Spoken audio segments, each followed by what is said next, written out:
TK그룹의 신사옥 더 스카이의 그랜드 오프닝 파티. 서울의 밤하늘 아래 수천 개의 조명이 건물의 유리 외벽을 따라 폭포수처럼 쏟아져 내렸다.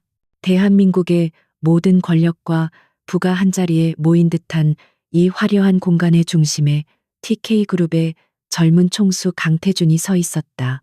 그는 완벽하게 재단된 턱시도를 입고 제국의 왕처럼 사람들의 찬사와 아첨을 받고 있었다.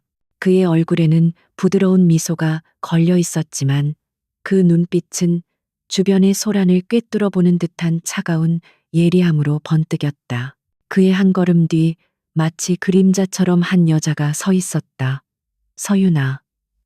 법적으로는 그의 아내였지만 그 누구도 그녀를 안주인으로 대하지 않았다. 그녀는 심플한 남색 드레스를 입고 있었는데 화려한 보석으로 치장한 다른 여자들 사이에서 오히려 그녀의 단아함은 섬처럼 고고해 보였다. 그녀는 익숙하다는 듯 입가에 희미한 미소를 띤 채 쏟아지는 시선들을 무심하게 받아내고 있었다. 지난 3년간 그녀가 익힌 유일한 생존 기술이었다. 그들의 결혼은 철저한 계약의 산물이었다. 3년 전부도 위기에 몰린 유나의 아버지는 오랜 라이벌이자 친구였던 태준의 아버지에게 마지막으로 손을 내밀었다.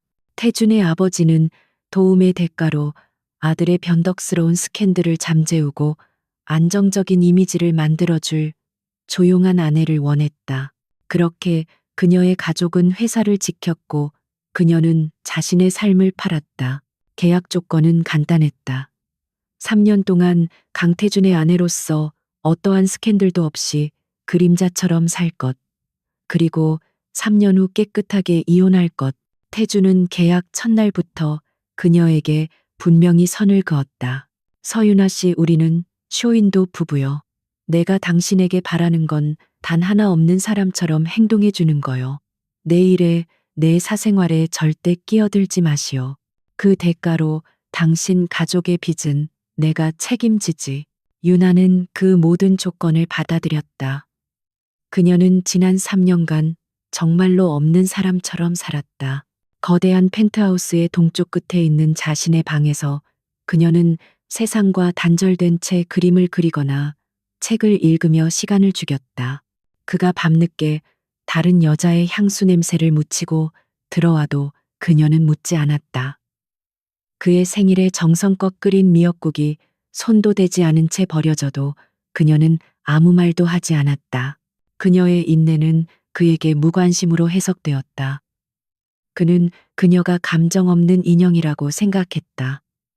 그래서 더욱 거리낌 없이 그녀를 대했다. 바로 오늘 밤처럼 연회장의 문이 열리고 한 여자가 스포트라이트를 받으며 들어섰을 때 태준의 모든 것이 변했다. 세계적인 피아니스트 최수희. 그의 오랜 첫사랑이자 그가 유일하게 마음을 열었던 여자. 태준의 차가운 눈빛이 오직 그녀를 향해서만 녹아내렸다. 그는 곁에 서 있던 유나의 존재는 완전히 잊은 듯 한 걸음에 수희에게로 향했다. 수희야, 왔구나. 그의 목소리는 유나가 지난 3년간 단 한 번도 들어본 적 없는 다정함으로 가득 차 있었다. 기자들의 카메라 플래시가 미친 듯이 터져 나왔다. TK그룹의 총수와 그의 아내, 그리고 그의 옛 연인.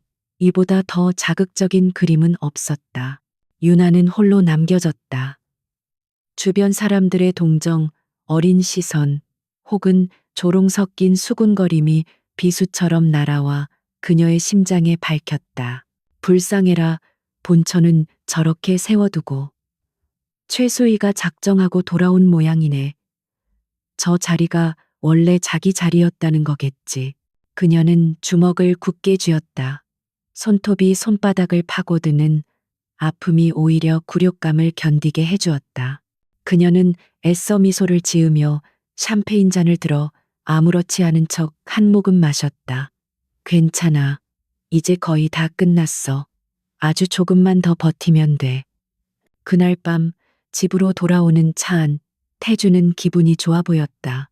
그는 연신 휴대폰을 보며 미소 짓고 있었다. 분명 최수희가 보낸 메시지일 터였다. 그는 옆자리에 앉은 유나에게는 단 한마디도 걸지 않았다. 그녀가 파티에서 어떤 수모를 겪었는지, 그녀의 기분이 어떤지는 그의 관심사가 아니었다. 유나는 차창 밖으로 스쳐 지나가는 서울의 야경을 바라보았다. 유리에 비친 자신의 얼굴이 유령처럼 창백했다. 3년. 그 길고 긴 시간 동안 그녀는 무엇을 했던 걸까? 그녀는 그를 사랑하려 노력했다. 그의 차가운 등 뒤에서 언젠가는 그가 자신을 한 번쯤 돌아봐 주지 않을까 아주 작은 희망을 품었다. 하지만 그 희망은 오늘 밤 완전히 재가 되어버렸다. 펜트하우스에 도착하자마자 태주는 곧장 자신의 서재로 향했다. 내일 아침 일찍 나가봐야 하니 깨우지 마시오. 그것이 그가 그녀에게 던진 유일한 말이었다. 유나는 자신의 방으로 돌아왔다. 그녀의 방은 집의 다른 공간과는 달리 그녀의 온기가 묻어 있었다. 한쪽 벽에는 미완성된 캔버스가 세워져 있었고 책상 위에는 미술 도구들이 가지런히 놓여 있었다. 그녀는 원래 화가를 꿈꿨다. 하지만 결혼과 함께 그녀는 붓을 놓아야만 했다. 그녀는 책상 서랍 깊숙한 곳에서 서류 봉투 하나를 꺼냈다. 그 안에는 변호사를 통해 미리 준비해둔 이혼 합의서가 들어 있었다. 그녀는 달력을 꺼내 붉은 펜으로 한 날짜에 동그라미를 쳤다. 3주 뒤. 그들의 3주년 결혼 기념일. 그녀는 동그라미 아래에 작은 글씨로 적었다. 3주년, 그리고 자유. 그녀의 얼굴에는 분노도 슬픔도 아닌 아주 깊은 체념과 피로감이 서려 있었다. 그녀는 약속을 지켰다. 조용한 아내, 그림자 같은 아내. 이제 그 지긋지긋한 역할극을 끝낼 시간이 다가오고 있었다. 그녀는 그저 남은 날들이 아무 일 없이 조용히 흘러가기만을 바랄 뿐이었다. 하지만 운명은 그녀의 마지막 작은 소원마저 들어줄 생각이 없는 듯했다. 그들의 3주년 결혼기념일은 장마의 시작을 알리는 차가운 비와 함께 찾아왔다. 하늘은 온통 잿빛이었고 펜트하우스의 거대한 유리창에는 쉴 새 없이 빗줄기가 부딪혀 흘러내렸다. 세상의 모든 소음이 차단된 집안은 물속처럼 무겁고 답답한 침묵에 잠겨 있었다. 서윤아는 이른 아침부터 잠에서 깼다. 오늘이 마지막 날이라고 생각하니 이상하게도 마음이 차분해졌다. 그녀는 평소보다 조금 더 정성껏 몸단장을 했다. 화려하지는 않지만 단정하고 깨끗한 원피스를 입었다. 지난 3년간 그녀는 단 한 번도 그를 위해 꾸민 적이 없었다. 하지만 오늘만큼은 초라한 모습으로 이 관계를 끝내고 싶지 않았다. 마지막 자존심이었다. 그녀는 책상 서랍에서 하얀 봉투에 담긴 이혼 합의서를 꺼내들었다. 그녀의 손은 떨리지 않았다. 아침 식탁은 여느 때처럼 텅 비어 있었다. 그녀는 습관처럼 간단한 아침 식사를 준비했다. 그가 결코 먹지 않을 것을 알면서도 3년간 단 하루도 거르지 않았던 그녀만의 의식이었다. 따뜻한 수프와 갓 구운 토스트. 그것은 어쩌면 이 차가운 집에 온기를 불어넣으려는 그녀의 마지막 헛된 노력이었을지도 모른다. 권태주는 날카로운 비즈니스 수트 차림으로 나타났다. 그는 이미 휴대폰으로 누군가에게 날 선지시를 내리고 있었다. 그의 눈에는 오직 일과 성공에 대한 야망만이 이글거릴 뿐 눈앞의 안에도 그녀가 차린 아침 식사도 보이지 않았다. 그에게 오늘은 3주년 결혼 기념일이 아니라 중요한 계약이 걸린 수많은 날 중에 하나일 뿐이었다. 자금팀에 다시 보고하라고 해. 이따위 보고서를 결제받을 생각이었다면 그가 현관으로 향하며 넥타이를 고쳐 맬 때였다. 잠깐만요. 유나가 그를 불러 세웠다. 그녀의 목소리는 작았지만 단단했다. 태주는 처음으로 통화를 멈추고 귀찮다는 듯 그녀를 돌아보았다. 오늘이 우리. 유나는 말을 이으며 하얀 봉투를 그에게 내밀었다. 하지만 태주는 그녀가 말을 끝맺도록 내버려 두지 않았다.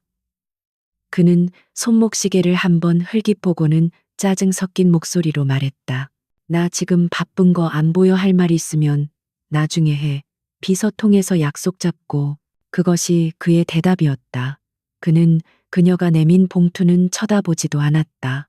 마치 허락도 없이 회장실에 불쑥 찾아온 말단 직원에게 하듯 그는 그녀를 그렇게 대했다. 그는 그녀의 어깨를 무심하게 스쳐 지나가며 현관을 나섰다. 쾅 하는 소리와 함께 육중한 문이 닫혔다. 유나는 그 자리에 못 박힌 듯 서 있었다. 그녀의 힘없는 손에서 하얀 봉투가 미끄러져 바닥으로 떨어졌다. 툭, 최고급 대리석 바닥 위로 봉투가 떨어지는 소리는 거의 들리지 않았다. 하지만 그녀의 귀에는 세상이 무너져 내리는 소리처럼 거대하게 울려 퍼졌다. 그녀의 마지막 존엄, 마지막 기대, 그리고 지난 3년간의 모든 것이 그 소리와 함께 산산조각 났다. 그녀의 얼굴에서 모든 표정이 사라졌다. 바닥에 떨어진 봉투를 주워든 그녀는 자신의 방으로 돌아왔다.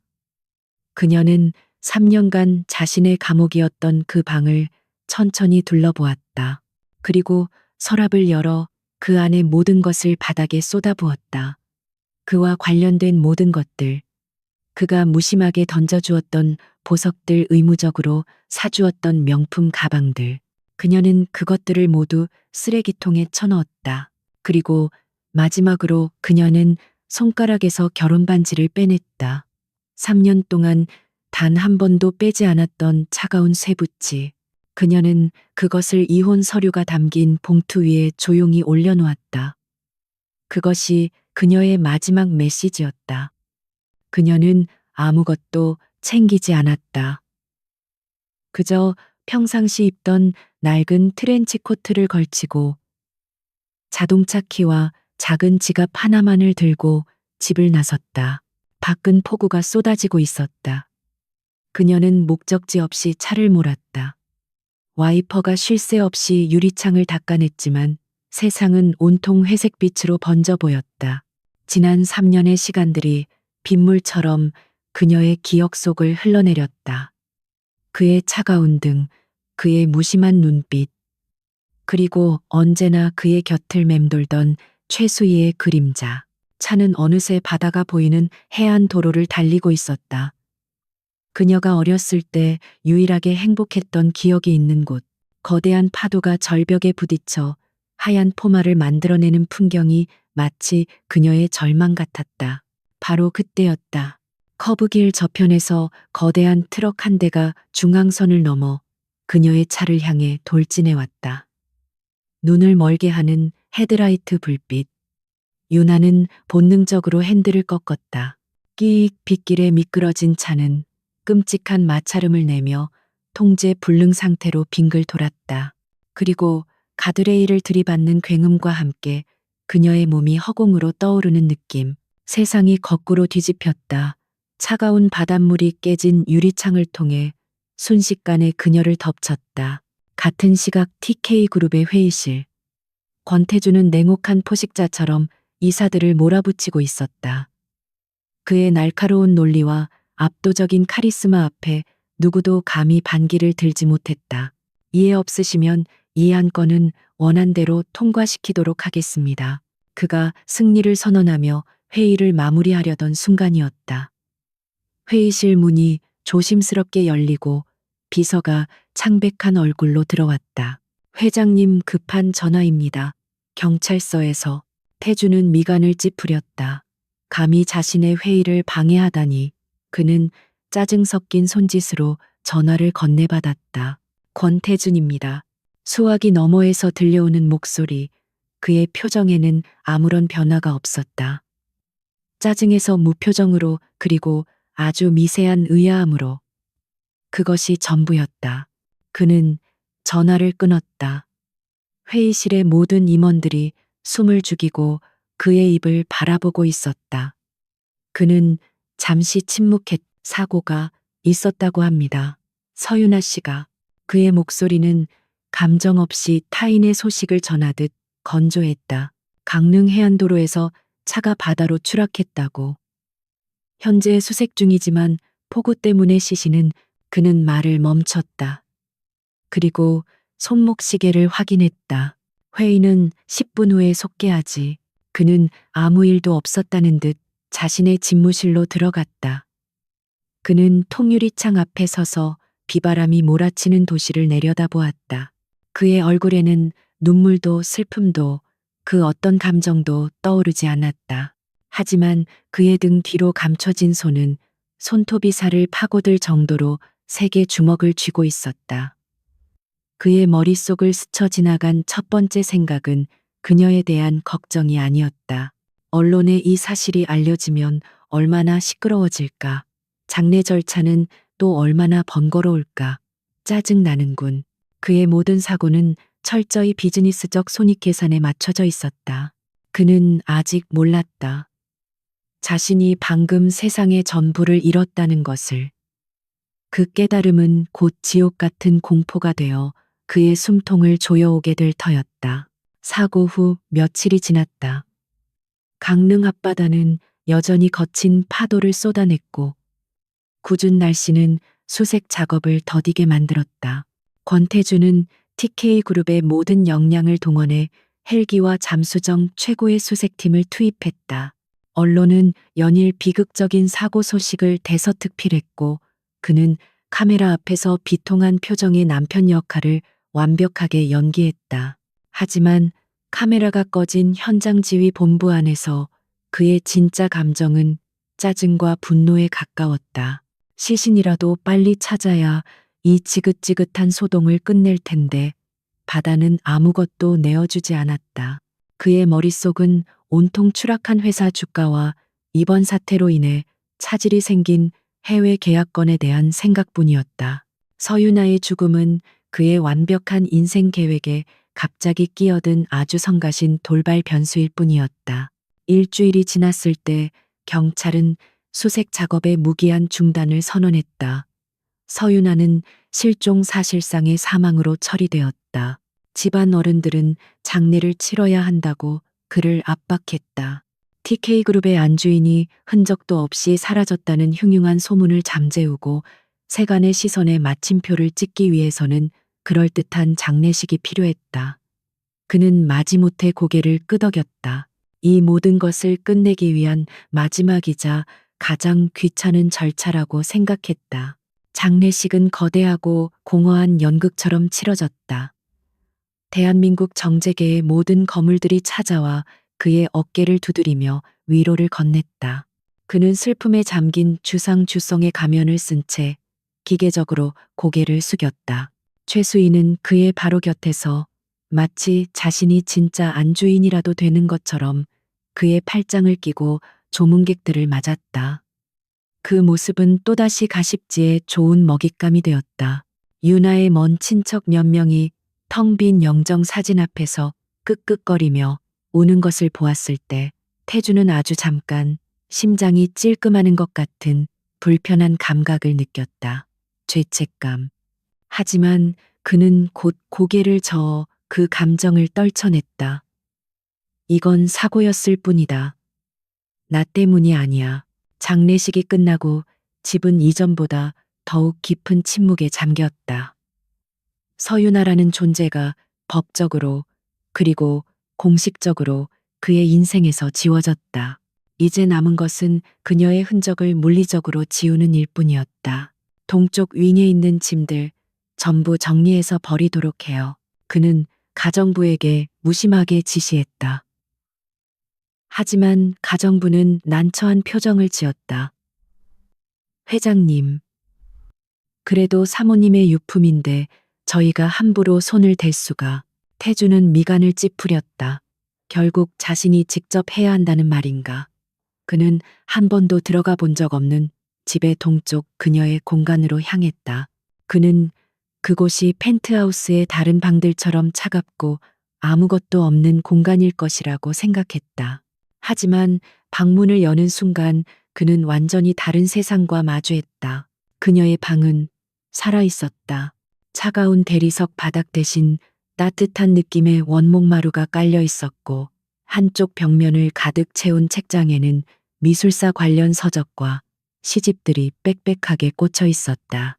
창가에는 그녀가 키우던 작은 허브 화분들이 햇살을 향해 푸른 잎을 뻗고 있었다.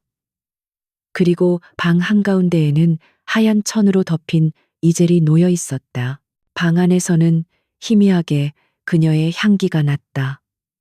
인공적인 향수 냄새가 아닌 마른 허브와 오래된 종이, 그리고 유화 물감이 뒤섞인 그녀만의 냄새. 태주는 마치 낯선 사람의 집에 잘못 들어온 것처럼 그 자리에 얼어붙었다. 이곳은 지난 3년간 그가 단 한 번도 상상해 본 적 없는 서유나라는 한 인간의 내면 세계였다. 그녀는 감정 없는 인형이 아니었다. 그녀는 이곳에서 자신만의 우주를 가꾸며 조용히 숨쉬고 있었던 것이다. 정신을 차린 그는 기계적으로 그녀의 물건들을 정리하기 시작했다. 그는 옷장을 열었다. 안에는 그가 사준 몇 벌의 명품 드레스 대신 소박하지만 정갈한 디자인의 옷들이 걸려 있었다. 그는 그중 그녀가 자주 입던 옅은 베이지색 스카프를 무심코 집어들었다.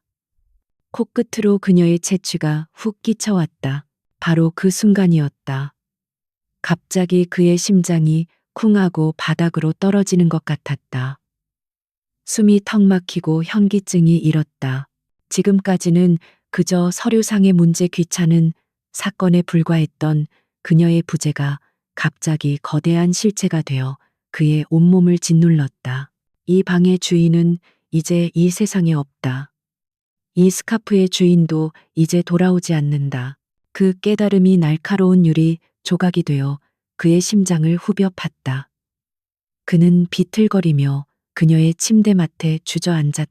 머리를 감싸 쥐었지만 그의 머릿속은 텅 비어버린 것 같았다.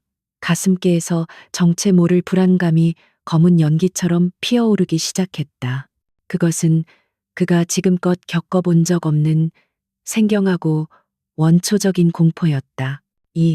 이게 무슨, 그는 걷잡을 수 없이 밀려드는 혼란 속에서 가정부에게 쏘아붙였다. 책상 위도 전부 치워요. 빨리. 가정부가 황급히 책상 위의 책들을 상자에 담던 중 책더미 밑에 깔려 있던 낡은 노트 한 권이 바닥으로 툭 떨어졌다. 아무런 장식도 없는 평범한 갈색 가죽 노트. 태주는 신경질적으로 그것을 집어들었다. 버리려던 순간 그의 손이 멈칫했다. 그는 홀린 듯이 노트의 첫 장을 넘겼다.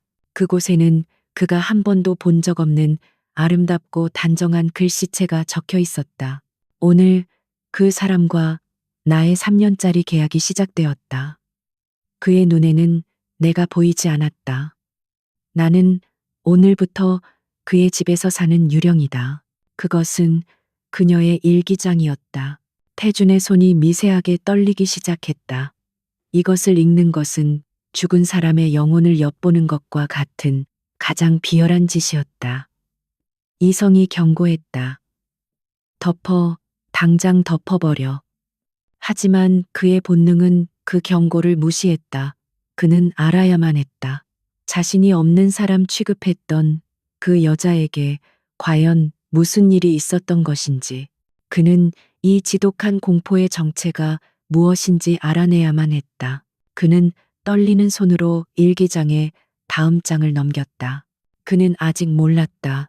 자신이 방금 지옥으로 향하는 문을 스스로 열었다는 것을, 그리고 그 지옥의 끝에서 그가 마주하게 될 가장 끔찍한 괴물은 바로 자기 자신이라는 것을. 그의 텅 빈 눈동자에 이제 막 시작된 공황의 그림자가 짙게 드리워지고 있었다. 서유나의 방은 세상의 모든 소음이 멎어버린 고요한 섬이었다. 권태주는 그녀의 의자에 앉아 낡은 가죽 일기장을 든 채 오랫동안 움직이지 않았다. 창밖은 이미 짙은 어둠에 잠겨 있었지만 그는 시간을 인지하지 못했다. 그의 온 세상은 이제 이 작은 노트 안에 갇혀버렸다. 그는 떨리는 손으로 첫 장을 넘겼다. 3월 12일. 날씨 맑았지만 내 마음은 비. 오늘 그 사람과 나의 3년짜리 계약이 시작되었다. 면사포 아래에서 바라본 그의 얼굴은 마치 대리석 조각상처럼 차갑고 아름다웠다. 그는 결혼 서약 내내 단 한 번도 나를 보지 않았다. 그의 눈에는 내가 보이지 않았다. 나는 오늘부터 그의 집에서 사는 유령이다.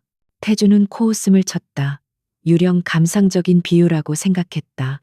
하지만 페이지를 넘길수록 그 비유는 끔찍한 현실이 되어 그의 가슴을 옥죄어 왔다. 일기장의 초반부는 그녀의 가냘픈 희망으로 가득 차 있었다. 4월 5일 날씨 봄비. 그가 아침 식사를 하지 않고 나간 지 한 달이 넘었다. 어쩌면 내 음식이 입에 맞지 않는 걸까? 내일은 그가 어렸을 때 좋아했다던 전복죽을 끓여봐야겠다. 비서에게 몰래 물어봤다. 부디 한 숟갈이라도 떠주기를. 다음 날의 일기는 짧았다. 4월 6일 날씨비 온 뒤 캠. 전복죽은 싱크대에 그대로 버려져 있었다. 태주는 기억나지 않았다.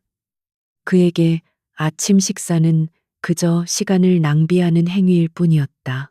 그는 자신이 무심코 버린 그 죽 한 그릇이 그녀에게는 어떤 의미였는지 상상조차 해본 적 없었다. 그는 미친 듯이 책장을 넘겼다. 그녀의 희망이 서서히 그러나 분명하게 바스러져 가는 과정이 꾹꾹 눌러쓴 글씨들 속에 고스란히 담겨 있었다. 12월 24일 날씨 눈. 크리스마스 이브. 그는 올해도 해외 출장을 갔다. 작년에도 재작년에도 그랬다. 어쩌면 정말 바쁜 거겠지. 하지만 나는 알고 있다.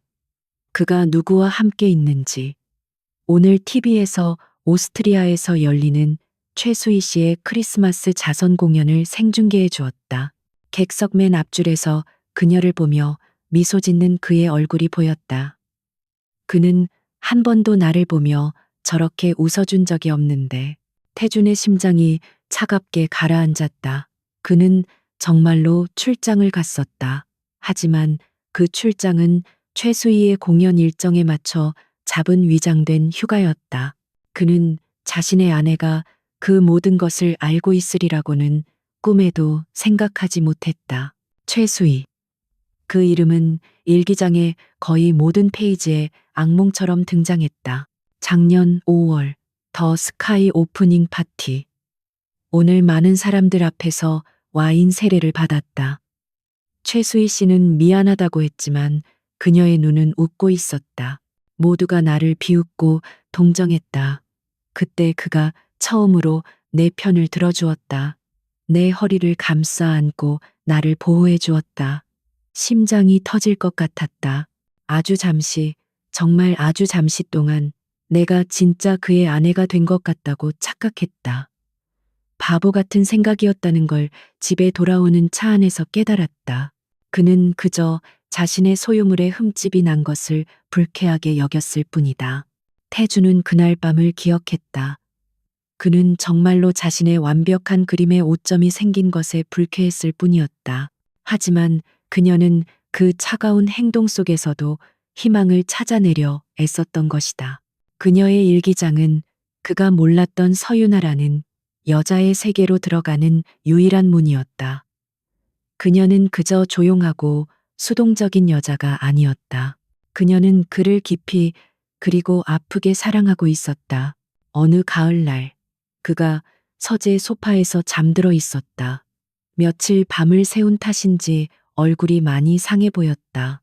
곤히 잠든 얼굴은 깨어 있을 때 날카로움 대신 어딘가 모르게 외로워 보였다. 담요라도 덮어주고 싶었지만 나는 감히 그럴 수 없었다. 나는 유령이니까. 유령은 사람을 만질 수 없다. 그저 멀리서 그의 그림자라도 밟아볼 수 있을 뿐. 태주는 그제야 깨달았다. 그녀가 자신을 얼마나 깊이 관찰하고 있었는지, 자신도 몰랐던 자신의 표정, 자신의 습관들. 그녀는 그 모든 것을 알고 있었다. 그는 그녀에게 없는 사람이었지만 그녀에게 그는 세상의 전부였다. 그리고 일기장의 마지막 부분으로 갈수록 그녀의 글씨는 점점 더 절망으로 번져가고 있었다. 결혼기념일 D30 한 달. 이제 한 달만 버티면 된다. 이 지긋지긋한 감옥에서 나갈 수 있다. 그런데 왜 마음이 이렇게 아플까? 자유를 얻는다는 기쁨보다 그를 다시는 볼 수 없다는 슬픔이 더 큰 걸까? 나는 정말 구제불능의 바보다. 결혼기념일 D7 이혼 서류를 받았다. 변호사는 내게 위자료로 TK그룹 주식의 상당 부분을 요구할 수 있다고 했다. 나는 그저 내 이름 석자만 돌려달라고 했다. 서윤아, 그림자로 살기 이전에 진짜 내 이름. 그리고 마침내 마지막 페이지. 그녀의 사고가 있었던 3주년 결혼기념일 아침에 쓰인 마지막 일기였다. 3월 12일, 날씨 폭우, 3년, 약속을 지켰다. 나는 얼음덩이를 사랑해서 언젠가는 녹일 수 있을 거라고 믿었다. 하지만 깨지고 부서진 것은 얼음이 아니라 나였다. 오늘 나는 나를 해방시킨다. 잘 있어요, 강태준 씨. 부디 당신은 행복하기를. 나는 이제 없을 테니 당신은 당신의 첫사랑과 함께 행복할 수 있겠지. 나는 이제 없을 테니. 그 문장이 유서처럼 그의 뇌리에 밝혔다. 그는 일기장을 떨어뜨렸다. 방 안의 공기가 희박해지는 것 같았다. 그는 숨을 쉴 수가 없었다. 자신이 저지른 짓의 무게가 거대한 산이 되어 그의 온몸을 짓눌렀다. 그는 아내를 얻었지만 그녀를 철저히 외면하고 무시했다. 그는 그녀의 사랑을 받았지만 그것을 쓰레기처럼 내버렸다. 그는 살인자가 아니었지만 한 사람의 영혼을 서서히 그리고 잔인하게 죽여갔다. 그는 비틀거리며 방 한가운데에 놓인 이젤로 다가갔다. 그리고 홀린 듯이 이젤을 덮고 있던 하얀 천을 걷어냈다. 천 아래에서 나타난 것은 그의 초상화였다. 하지만 그것은 세상 사람들이 아는 차갑고 오만한 CEO 강태준의 얼굴이 아니었다. 서재 소파에서 곤히 잠들어 있는 자신의 모습이었다. 세상의 모든 짐을 내려놓은 듯 아주 평온하고 어딘가 모르게 행복해 보이는 얼굴. 그것은 그녀만이 보았던 그녀의 사랑 속에서만 존재했던 그의 모습이었다. 그의 입에서 짐승의 울음 같은 소리가 터져 나왔다. 그는 그대로 무릎을 꿇고 주저앉았다. 눈물이 봇물 터지듯 쏟아져 나왔다. 그가 어린 시절 이후 단 한 번도 흘려본 적 없는 뜨거운 눈물이었다. 어제까지만 해도 이름조차 희미했던 공포의 실체. 그것은 죄책감이었고 뒤늦은 후회였으며 그리고 뼈아픈 상실감이었다. 그는 방금 자신의 일부가 어쩌면 자신의 전부였을지도 모르는 심장이 송두리째 뜯겨져 나갔다는 것을 깨달았다. 창밖으로 동이 트고 있었다. 하지만 서윤아의 방한 권태준의 세상은 이제 막 영원한 밤을 시작하고 있었다. 너무 늦게 알아버린 진실은 그 어떤 형벌보다도 잔인한 지옥이었다. 권태준의 세상은 무너져 내렸다. 그가 평생을 바쳐 쌓아 올린 견고한 제국, 즉 이성과 논리, 그리고 통제라는 이름의 성벽은 서윤아의 낡은 일기장 앞에서 힘없이 허물어졌다. 그는 더 이상 TK그룹의 냉철한 총수가 아니었다. 그는 자신의 손으로 사랑하는 사람을 죽인 죄인일 뿐이었다. 그는 며칠 동안 회사에 나가지 않았다. 그의 비서실은 발칵 뒤집혔지만 그 누구도 감히 그의 방문을 두드릴 수 없었다. 그는 서윤아의 방에 틀어박혀 그녀의 일기장을 수십 번, 수백 번 다시 읽었다. 마치 고해성사를 하듯 그는 그녀의 고통을 자신의 영혼에 한 글자 한 글자 새겨 넣었다. 슬픔은 이내 지독한 죄책감으로 그리고 마침내 광적인 집착으로 변해갔다. 그는 알아야만 했다. 자신이 파괴해버린 그 영혼의 모든 조각들을 자신의 눈으로 직접 확인해야만 했다. 그것은 그가 스스로에게 내린 잔인한 형벌이었다.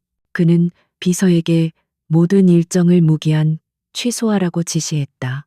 그리고 최고의 사설 탐정팀을 고용했다. 그가 내린 지시는 단 하나였다. 서윤아라는 사람의 모든 것을 알아내. 그녀가 태어나서 죽을 때까지, 그녀가 만났던 모든 사람, 그녀가 머물렀던 모든 공간.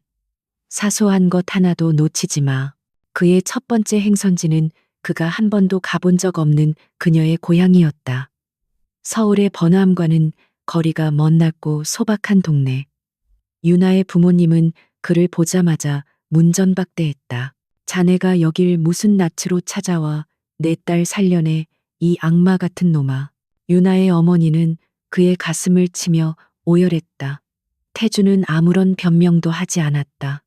그는 쏟아지는 비난과 원망을 십자가처럼 묵묵히 받아냈다. 그는 며칠 동안 매일같이 그녀의 집 앞을 찾아가 문이 열릴 때까지 무릎을 꿇고 기다렸다. 그의 모습은 더 이상 거만한 재벌 3세가 아니었다. 모든 것을 잃고 용서를 구하는 망가진 한 남자의 모습이었다. 그의 진심이었을까, 아니면 지친 탓이었을까. 며칠 뒤 유나의 아버지는 마침내 그를 집 안으로 들였다. 유나에 대해 말씀해 주세요. 제발요, 아버님. 그는 처음으로 누군가에게 고개를 숙이고 애원했다. 유나의 부모님은 그가 전혀 몰랐던 딸의 이야기를 들려주었다. 늘 밝고 주변 사람들을 먼저 챙기던 따뜻한 아이.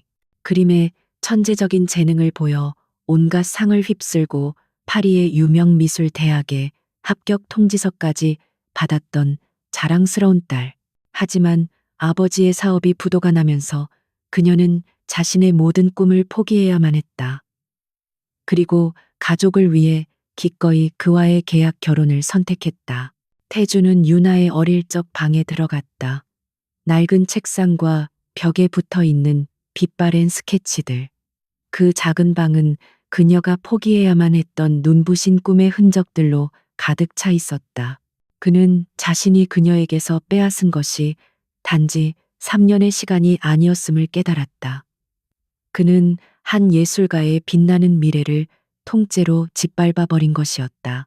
그의 조사는 계속되었다. 탐정팀은 유나의 금융거래 내역을 보고했다. 그는 그녀가 계약의 대가로 매달 상당한 생활비를 받았다는 것을 알고 있었다. 그는 그녀가 다른 재벌가 여자들처럼 쇼핑이나 사치에 그 돈을 썼을 것이라고 막연히 생각했다. 하지만 진실은 달랐다.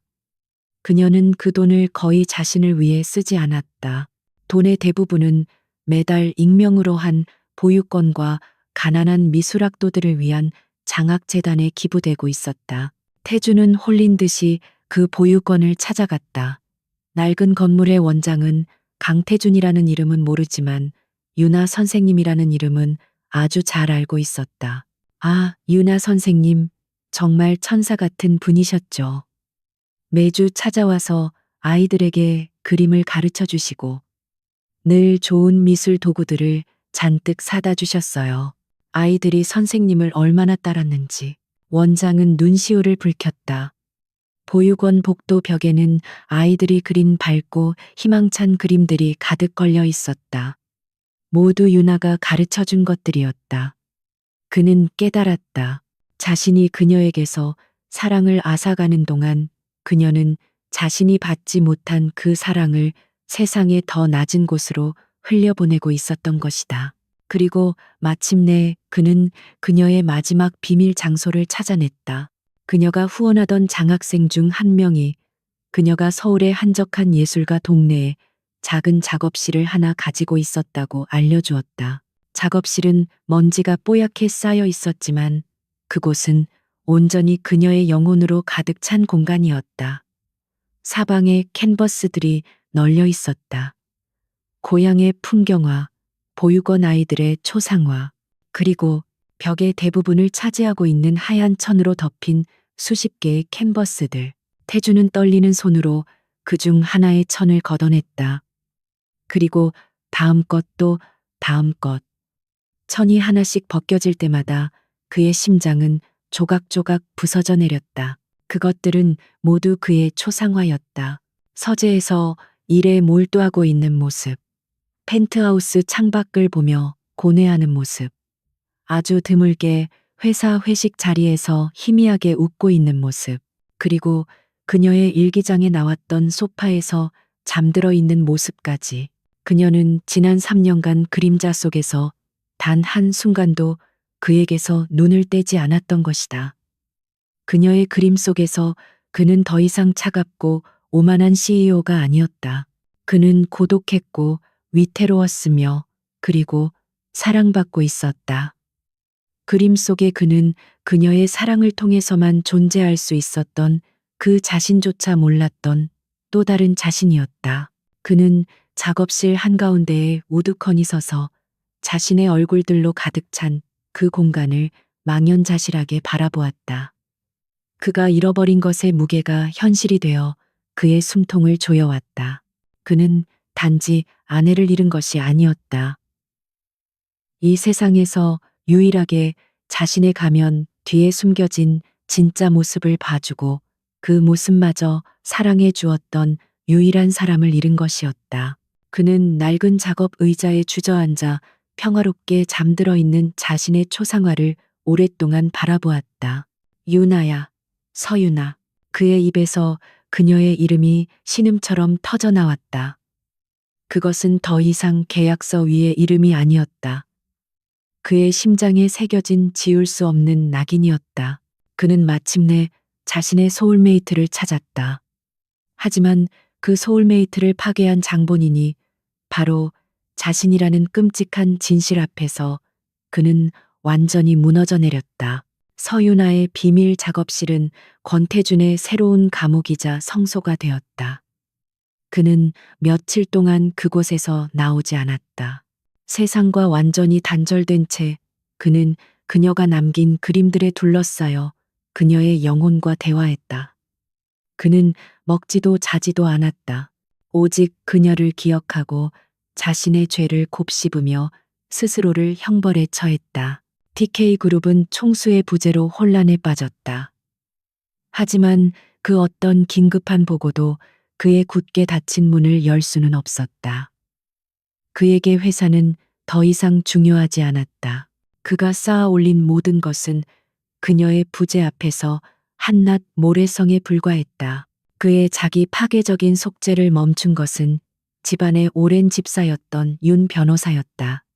그는 차마 문을 열지 못하고 망설이는 비서와 경호원들을 뒤로하고 직접 작업실의 문을 열었다. 도련님, 이러시면 안 됩니다. 작업실은 엉망이었다. 바닥에는 빈 위스키병이 뒹굴었고 공기 중에는 지독한 알코올 냄새와 슬픔이 뒤섞여 있었다. 그리고 그 중심에 며칠 사이에 10년은 늙어버린 듯한 권태준이 넋나간 사람처럼 앉아 있었다. 나가. 그의 목소리는 쇳소리처럼 갈라져 있었다. 정신 차리십시오. 윤 변호사가 그의 어깨를 잡고 흔들었다. 사모님의 죽음은 비극이지만 산 사람은 살아야 하지 않겠습니까? 처리해야 할 법적인 문제들이 산더미입니다. 법적인 문제. 그 차가운 단어가 태준의 흐릿했던 의식을 현실로 끌어당겼다. 그는 윤 변호사가 내민 서류들을 받아들었다. 서유나의 사망에 따른 재산 상속 및 정리 절차에 관한 서류들이었다. 그녀의 이름이 인쇄된 활자들이 칼날이 되어 그의 눈을 찔렀다. 이게 무슨 의미가 있지? 그는 허탈하게 웃었다. 형식은 갖춰야 합니다. 도련님. 태주는 더 이상 반박할 기운도 없었다. 그는 기계적으로 서류들을 검토하기 시작했다. 그녀의 은행 계좌, 신용카드 내역 보험 기록, 그녀의 인생이 차가운 숫자들이 되어 그의 눈앞에 펼쳐졌다. 그는 이제 그녀에 대한 모든 것을 알고 싶었다. 그녀가 마셨던 커피 한 잔, 그녀가 샀던 책 한 권까지도. 대부분의 거래 내역은 그가 예상했던 대로였다. 보유권과 장학재단에 대한 꾸준한 기부 화방에서의 미술 도구, 구입 소박한 식료품 지출. 그는 그녀의 검소하고 이타적인 삶의 궤적을 숫자를 통해 뒤늦게 확인하며 또다시 가슴이 미어지는 것을 느꼈다. 그러다 그의 눈이 한 줄의 기록에서 멈췄다. 그의 심장이 멎는 것 같았다. 거래일시 3월 12일 오전 9시 15분. 거래 내역 현금 인출. 금액 5억 원. 3월 12일 오전. 그녀가 사고를 당한 바로 그날 아침이었다. 그녀가 자신에게 이혼 서류를 내밀었다가 거절당하고 집을 나선 직후 그녀가 평생을 모아온 적금 전액을 현금으로 인출했다. 그녀의 평소 씀씀이를 생각하면 상상조차 할 수 없는 거액이었다. 자살을 결심한 사람이 왜 전 재산을 현금으로 찾았을까? 의문은 꼬리를 물었다. 그는 미친 듯이 다른 서류들을 뒤졌다. 그리고 마침내 다른 은행의 입금 전표 사본을 찾아냈다. 입금일시 3월 12일 오전 10시 30분. 입금 계좌 통영 지점. 김혜주 명의. 입금액 5억 원. 통영. 사고가 난 강릉과는 정반대편에 있는 남쪽 끝에 항구 도시였다. 그리고 김혜주라는 낯선 이름. 이게 뭐야? 그의 머릿속이 하얗게 비었다. 희망이라고 하기에는 너무나도 희미하고 절망이라고 하기에는 너무나도 구체적인 단서. 그는 즉시 자신의 비서실 정보팀장에게 연락했다. 그는 TK 그룹 내에서도 최고의 실력을 가진 그의 가장 충실한 신복이었다. 서윤아 씨의 모든 디지털 기록을 복구해 노트북, 휴대폰, 삭제된 기록까지 전부 지금 당장. 정보팀장은 밤을 새워 그녀가 남긴 희미한 디지털 발자국을 추적했다. 그리고 다음 날 새벽 태주는 보고를 받았다. 찾았습니다.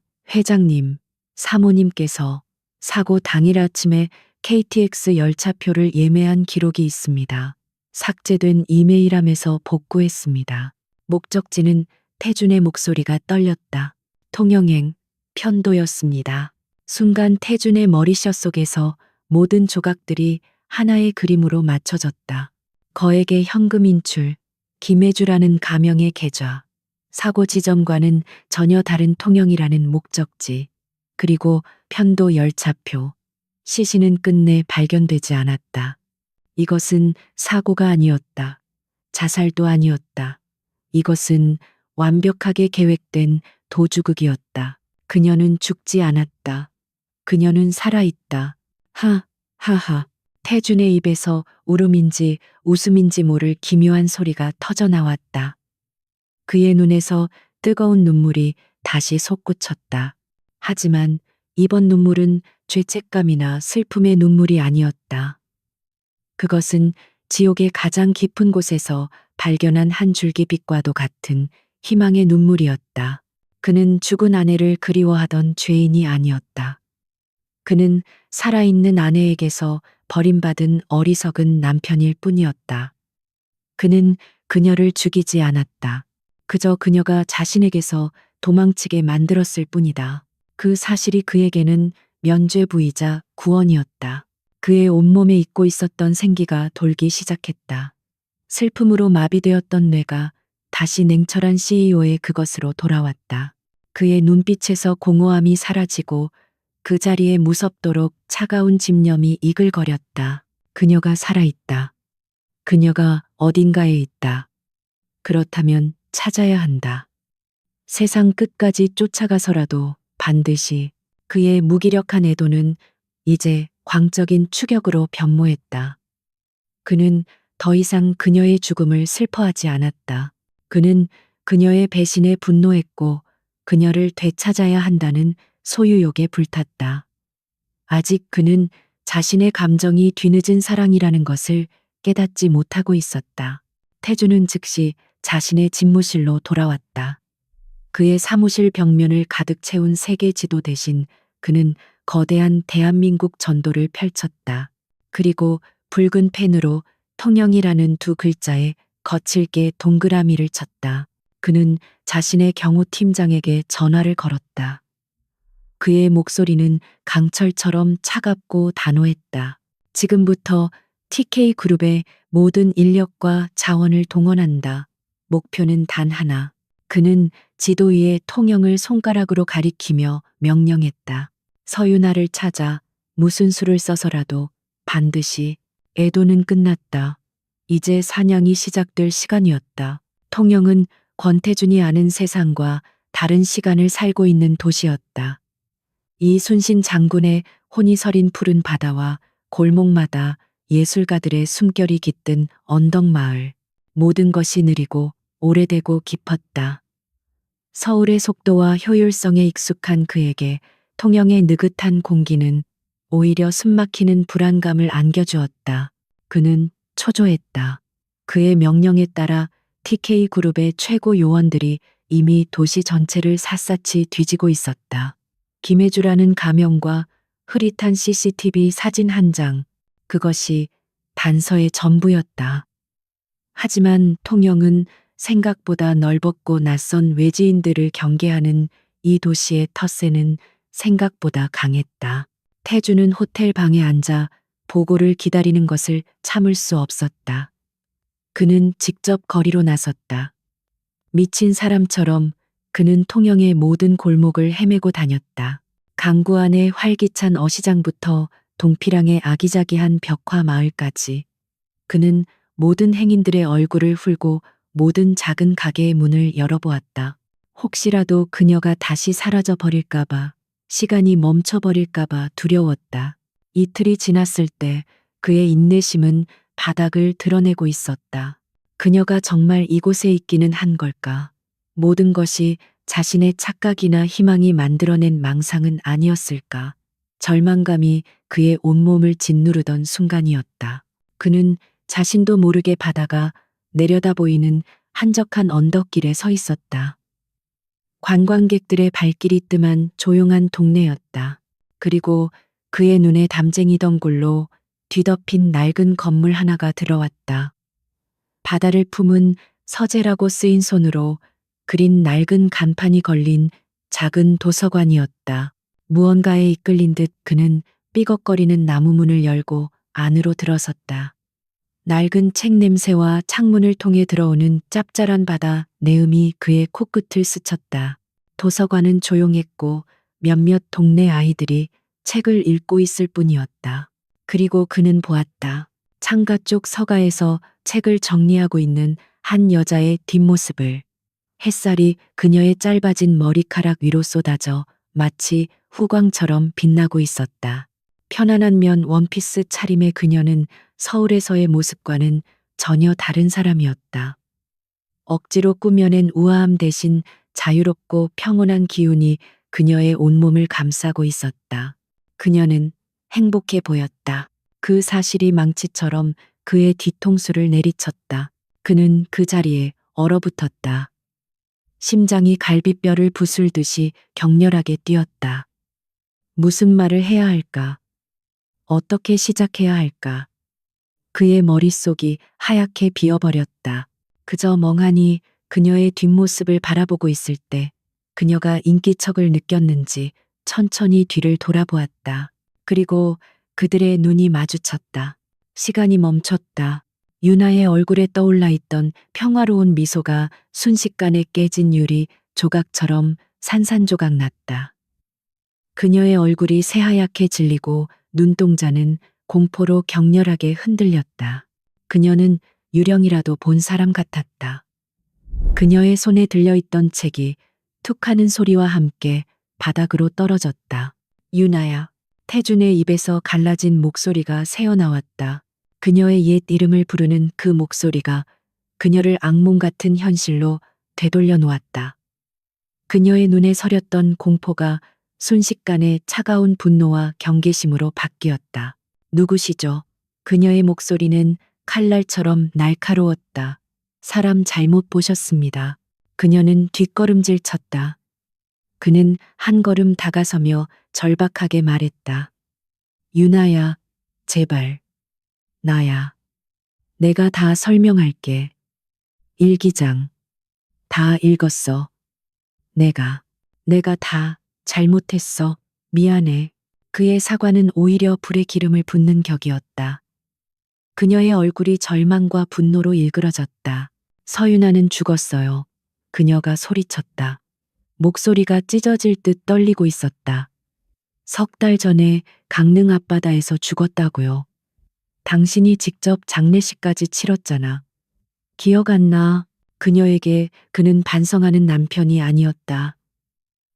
자신을 파괴했던 악마가 지옥의 문을 열고 다시 자신을 잡으러 온 것과 같았다. 그녀는 그가 자신을 다시 그 끔찍한 펜트하우스로 끌고 가 계약의 의무를 다하게 만들 것이라고 생각했다. 여긴 어떻게 알고 찾아왔어요? 대체 나한테 왜 이래요? 난 이제 당신하고 아무 상관없는 사람이야. 그녀의 울부짖음에 도서관 안쪽에 있던 백발의 할머니가 놀라서 달려나왔다. 도서관의 주인이자 해주라는 이름의 유나를 친손녀처럼 아껴주던 분이었다. 아니, 해주야 무슨 일이냐? 이 젊은이는 누구고? 할머니는 잔뜩 겁에 질린 유나를 자신의 등 뒤로 감싸며 태준을 경계의 눈빛으로 쏘아보았다. 태준은 완전히 고립되었다. 제발, 제발 가주세요. 유나는 할머니의 등 뒤에 숨어 거의 애원하듯 말했다. 그녀의 온몸이 사시나무처럼 떨리고 있었다. 다시는 내 앞에 나타나지 마세요. 당신이 없는 여기서 나는 겨우 숨을 쉬고 있단 말이에요. 제발 내 숨통을 다시 조르지 말아주세요. 겨우 숨을 쉬고 있다. 그녀의 그 한마디가 비수가 되어 태준의 심장에 밝혔다. 그는 더 이상 아무 말도 할 수 없었다. 그의 존재 자체가 그녀에게는 고통이고 공포였다. 여기서 더 그녀에게 다가서는 것은 그녀의 말대로 그녀의 숨통을 조르는 짓밖에 되지 않았다. 그는 패배했다. 그는 한 걸음, 그리고 또 한 걸음 뒤로 물러섰다. 그의 눈에는 처절한 절망과 후회가 가득 담겨 있었다.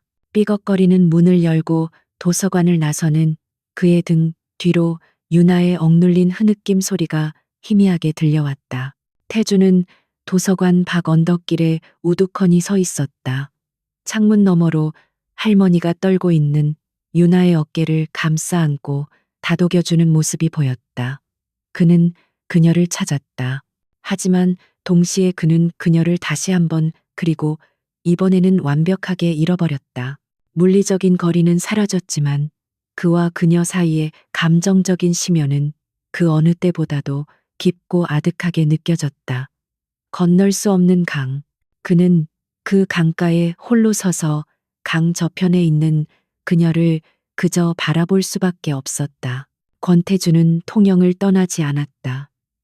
그는 비싸고 삭막한 호텔 대신 바다가 보이는 언덕의 작은 여관에 짐을 풀었다. 그는 잠을 자지 못했다. 밤새도록 그의 귓가에는 유나의 마지막 말이 메아리 쳤다. 나는 겨우 숨을 쉬고 있단 말이에요. 그녀에게 자신의 존재는 사랑이 아니라 질식이었다. 그는 그 끔찍한 진실을 받아들여야만 했다. 억지로 그녀의 삶에 끼어들려 했던 자신의 방식이 얼마나 오만하고 폭력적이었는지 그는 뼈저리게 깨달았다. 그는 부하들을 모두 철수시켰다. 대신 그는 멀리서 그녀를 지켜보기 시작했다. 그는 매일 아침 동피랑 언덕 어딘가에 차를 세워두고 그녀가 일하는 작은 도서관에 불이 켜지는 것을 지켜보았다. 그녀가 동네 아이들과 웃으며 이야기하는 모습, 낡은 책들을 애정어리게 닦는 모습, 창가에 앉아 멍하니 바다를 바라보는 모습. 그는 자신이 한 번도 본 적 없는 그녀의 평화로운 일상을 조용히 눈에 담았다. 그것은 그가 할 수 있는 유일한 속죄의 방식이었다. 그의 평화는 서울에서 온 불청객에 의해 산산조각 났다. 여기서 뭐 하는 거야? 태준 씨. 최수희였다. 그녀는 어떻게 알았는지 통영의 작은 여관까지 그를 찾아왔다. 명품으로 치장한 그녀의 모습은 이 조용한 항구 도시와는 어울리지 않는 불협화음 같았다. 이런 총구석에서 지금 뭐 하자는 거야? 회사 일은 다 팽개치고 그 여자 정말 살아있었던 거야. 세상의 TK그룹 체면을 아주 바닥에 떨어뜨리는군.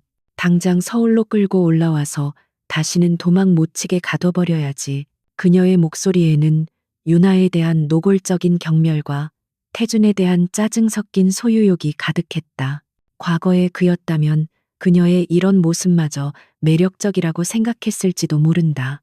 하지만 지금 유나의 일기장을 통해 그녀의 추악한 민낯을 알게 된 그의 귀에 수희의 목소리는 악마의 속삭임처럼 끔찍하게 들렸다.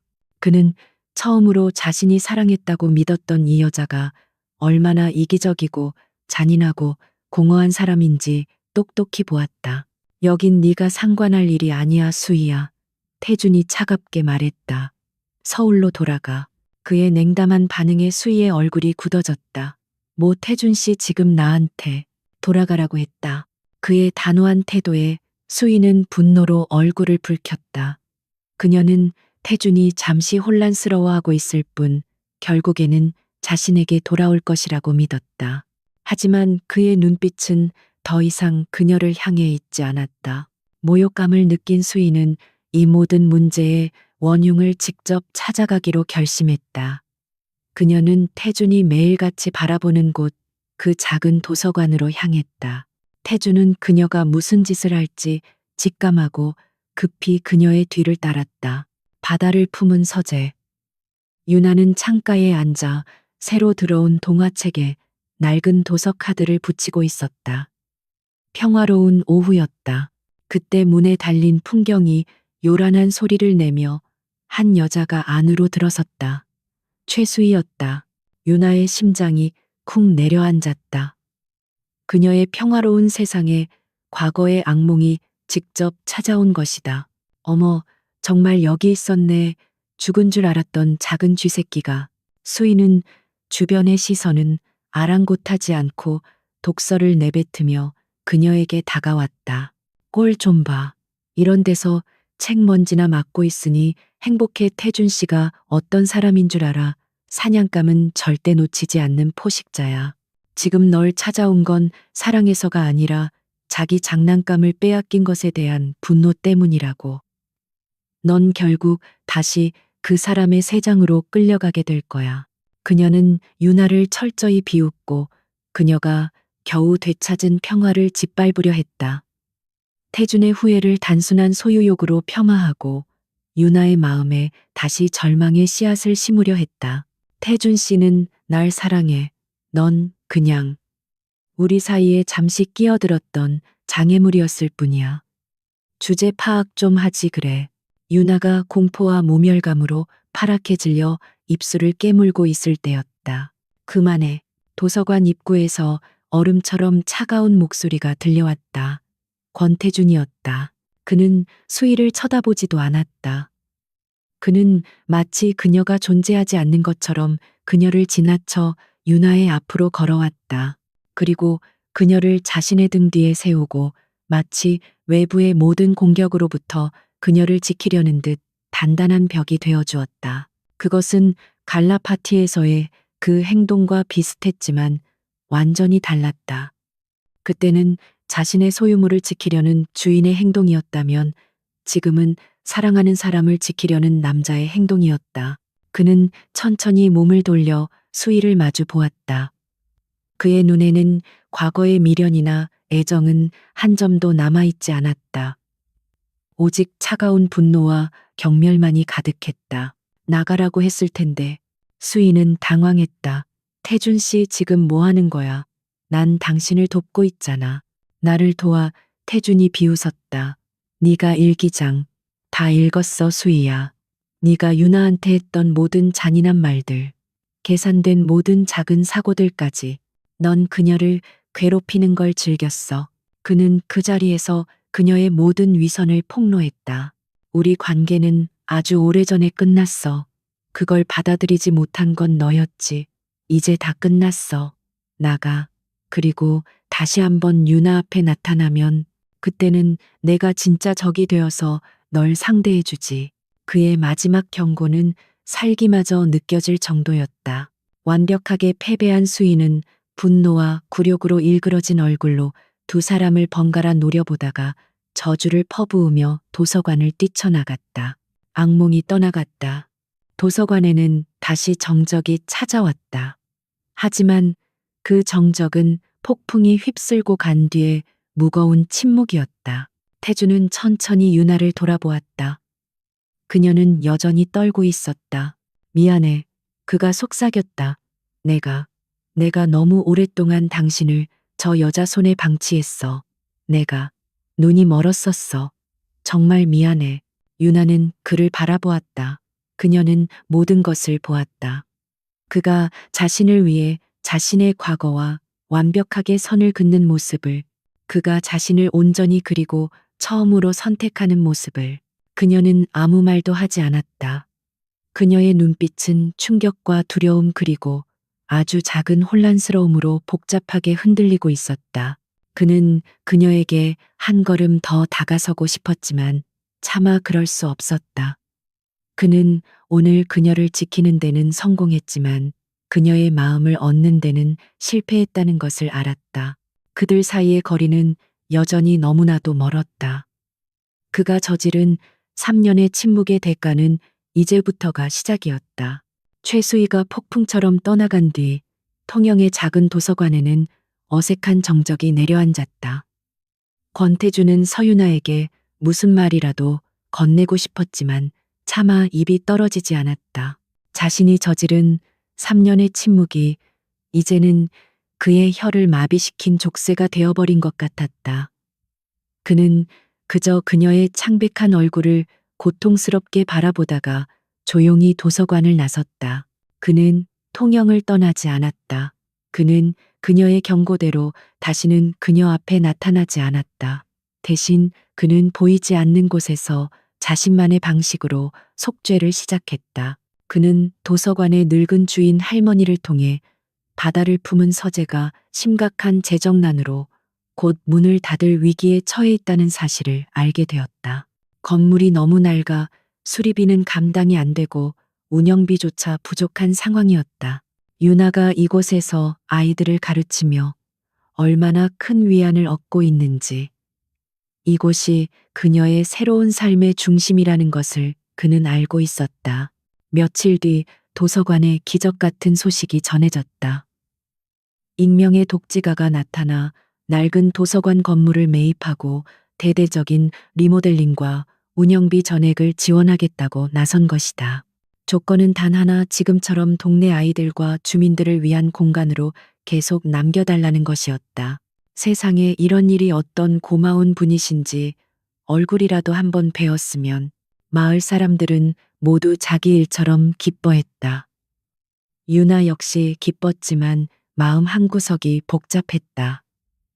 그녀는 그 익명의 독지가가 누구인지 짐작할 수 있었기 때문이다. 그의 행동은 거기서 그치지 않았다.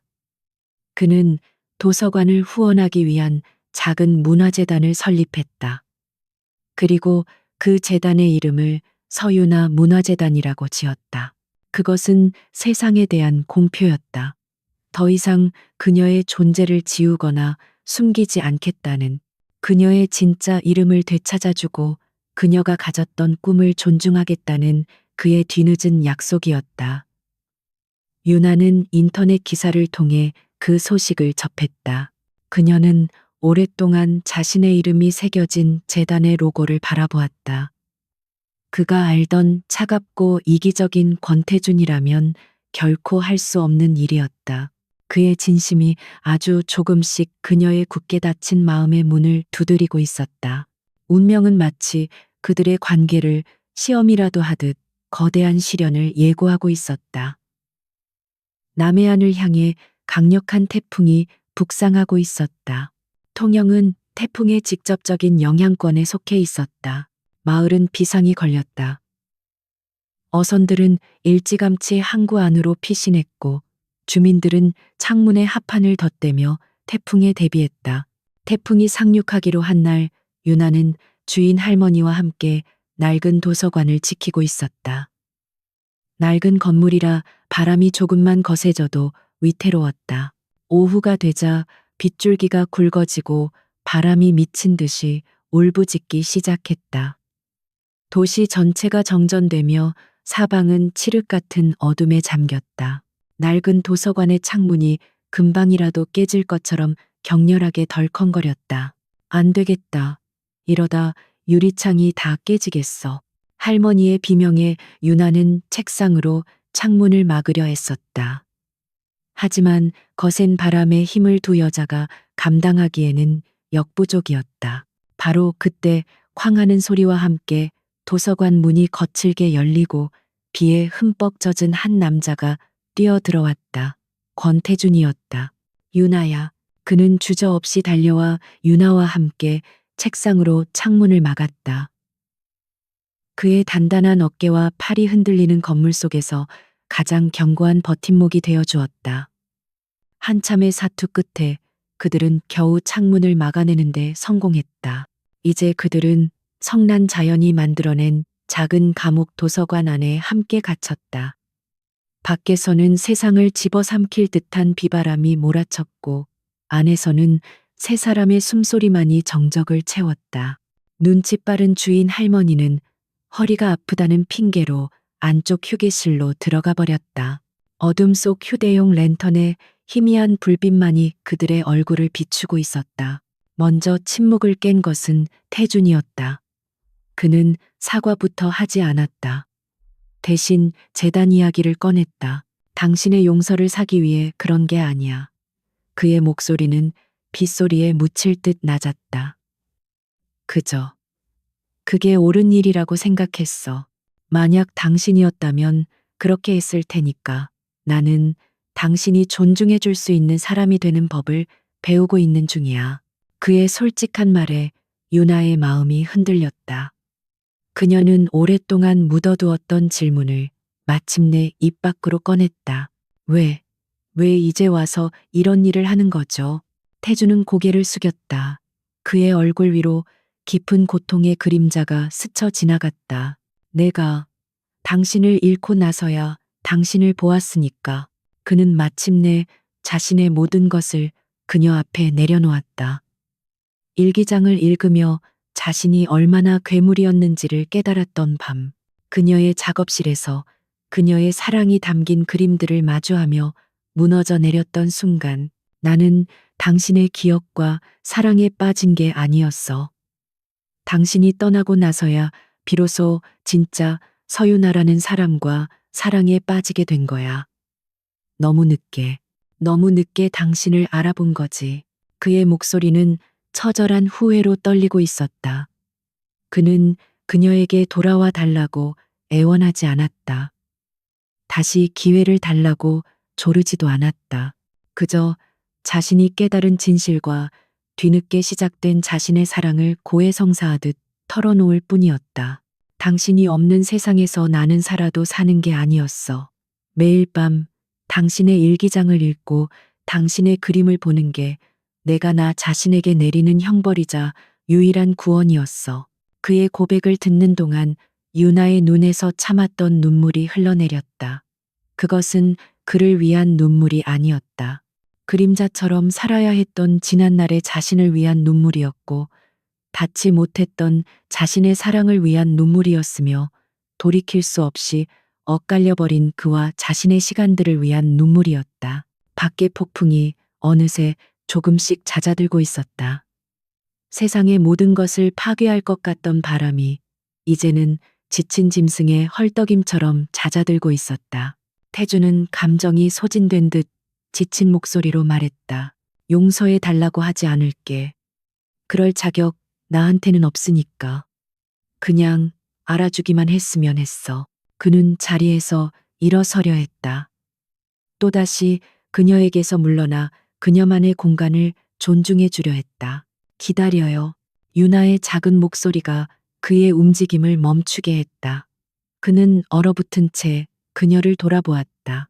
어둠 속 그녀의 젖은 눈동자가 희미한 랜턴 불빛 아래에서 그를 똑바로 바라보고 있었다. 그것은 용서도 수용도 아니었다. 하지만 거부도 아니었다. 그녀의 그 한마디가 폭풍우가 휩쓸고 간 그의 황폐한 세상에 아주 작고 연약한 희망의 싹을 틔우고 있었다. 태풍이 지나간 통영의 아침은 거짓말처럼 고요하고 눈부셨다. 밤새 세상을 핥히던 비바람은 잠잠해졌고 구름 사이로 쏟아지는 햇살이 젖은 세상을 투명하게 비추고 있었다. 도서관 안 권태준과 서윤아는 부서진 창문으로 들어오는 아침 햇살을 말없이 바라보았다. 밤새 그들은 많은 이야기를 나누지 않았다. 하지만 때로는 침묵이 그 어떤 말보다도 더 깊은 위로와 이해를 전하기도 했다. 거대한 폭풍이 그들 사이를 가로막고 있던 마지막 감정의 잔해들마저 깨끗하게 씻어 내린 것 같았다. 날이 밝자 마을 사람들이 하나둘씩 밖으로 나왔다. 그들은 쓰러진 나무를 함께 치우고 부서진 지붕을 서로 고쳐주며 폭풍이 남긴 상처를 함께 보듬었다. 그 광경을 바라보는 태준의 마음속에 그가 평생 느껴보지 못했던 종류의 따뜻함이 차올랐다. 그는 결심을 굳혔다. 며칠 뒤 그는 서울로 돌아갈 준비를 했다. 유나는 그가 떠날 것이라고 생각했다. 어쩌면 그것이 서로를 위한 최선의 결말일지도 모른다고. 떠나기 전날 그는 도서관으로 그녀를 찾아왔다. 그는 평소와 달리 조금 긴장한 듯 보였다. 서울에 다녀와야겠어. 그가 어렵게 입을 열었다. 모든 것을 정리하기 위해서 유나는 말없이 고개를 끄덕였다. 그녀의 심장이 작게 내려앉는 것을 느꼈다. TK그룹 회장직을 내려놓을 생각이야. 그의 예상치 못한 말에 유나의 눈이 커졌다. 전문 경영인에게 회사를 맡길 거야. 나는 이사회 의장으로만 남아서 큰 방향만 잡아줄 생각이고, TK그룹은 내게 감옥이었어. 스스로를 지키기 위해 쌓아 올린 나만의 감옥. 이제는 거기서 나오고 싶어. 그는 한 걸음 그녀에게 다가섰다. 그의 눈빛은 그녀가 지금까지 한 번도 본 적 없는 간절함과 진심으로 가득 차 있었다. 유나야, 나는 당신에게 내 세상으로 돌아와 달라고 부탁하러 온 게 아니야. 대신 내가 당신의 세상에 들어가게 해달라고 허락을 구하러 왔어. 그는 그녀 앞에서 자신의 모든 것을 내려놓고 있었다. 그가 평생을 바쳐 이룩한 왕국 그의 자존심이자 모든 것이었던 그 권력을 그는 기꺼이 버리려 하고 있었다. 여기서 작은 집을 하나 얻고 싶어. 낚시를 배우든 지붕, 고치는 법을 배우든 뭐든 할게. 당신이 숨쉬는 이 공기를 나도 함께 마시고 싶어. 당신이 바라보는 이 바다를 나도 함께 보고 싶어. 그거면 충분해. 그것은 그가 할 수 있는 가장 완전한 고백이었다. 그녀를 소유하려는 것이 아니라 그저 그녀의 세상의 일부가 되기를 간청하는 한 남자의 절박한 기도였다. 유나는 오랫동안 아무 말도 하지 못했다. 그녀는 그의 진심 어린 눈과 그녀의 자유를 상징하는 저 푸른 바다를 번갈아 바라보았다. 지난 3년간의 아픔과 그가 보여준 뒤늦은 후회와 그리고 지금 눈앞에 서 있는 이 완전히 새로운 남자. 그녀의 마음 속에서 수많은 감정들이 소용돌이쳤다. 한참의 침묵 끝에 그녀의 입가에 희미한 미소가 떠올랐다. 이 동네는 아주 작아요. 그녀가 말했다. 당신 같은 사람이 있기에는 무척 따분하고 심심한 곳일 텐데 그것은 거절이 아니었다. 어쩌면 아주 작은 시험일지도 몰랐다. 태준의 얼굴에 안도와 기쁨이 뒤섞인 빛이 스쳐 지나갔다. 당신과 함께 따분할 수만 있다면 세상의 주인이 되는 것보다 더 행복할 것 같아. 그의 진심 어린 대답에 마침내 유나의 마음을 올가매고 있던 마지막 불안의 매듭이 풀렸다. 그녀는 그를 용서한다고 혹은 사랑한다고 말하지 않았다. 대신 그녀는 부서진 도서관의 지붕을 올려다보며 장난스럽게 말했다. 도서관 지붕이 태풍에 망가졌어요. 고칠 사람이 필요한데 혹시 지붕 고칠 줄 아세요? 1년 후 에필로그. 통영의 바다를 품은 서재는 이제 서유나 문화재단의 지원 아래 동네 아이들의 웃음소리가 끊이지 않는 활기찬 공간으로 다시 태어났다. 그리고 그 도서관의 낡은 지붕 위에는 능숙하게 망치질을 하는 한 남자가 있었다. 편안한 작업복 차림의 권태준. 그는 더 이상 서울의 CEO가 아니었다. 그는 통영의 서툰 목수이자 아이들에게 가끔 영어를 가르쳐주는 자원봉사자였고, 그리고 조심해요. 그러다 떨어지겠네. 지붕 아래에서 환하게 웃으며 그를 올려다보는 서윤아의 남편이었다. 그들은 바다가 보이는 언덕에 작은 집을 짓고 함께 살았다. 집마당에는 윤아의 약초밭이, 그리고 그녀의 그림들로 가득 찬 작은 작업실이 있었다. 태주는 서울의 일을 완전히 놓지는 않았다. 그는 원격으로 회사의 중요한 결정들을 처리했고, 그의 영향력을 통영의 발전을 위해 좋은 방향으로 사용했다. 그의 삶은 비로소 균형을 찾았다.